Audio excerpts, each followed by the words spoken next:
obviously well know, River Stent has been studied.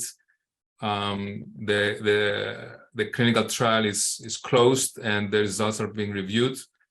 It's a first stent specifically designed for venous sinuses, self-expandable stent with large open cell type that adapts to the shape of the venous sinuses, decreases the risk of deformity of the cortical veins and the compromised flow, and has like a smart design in terms of being softer in the proximal and distal ends, but stiffer in the area of stenosis.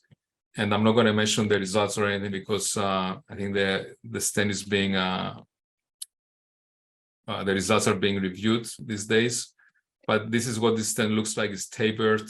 It has a larger end for the sigmoid sinus and the smaller diameter for the transverse sinus, and it's large open cells, and importantly long enough to cover the entire transverse and sigmoid venous sinuses, and it's easy to deliver through a small catheter and over like a 14 wire. So it's a big advancement compared to what we use today, and hopefully we'll be talking more about this soon.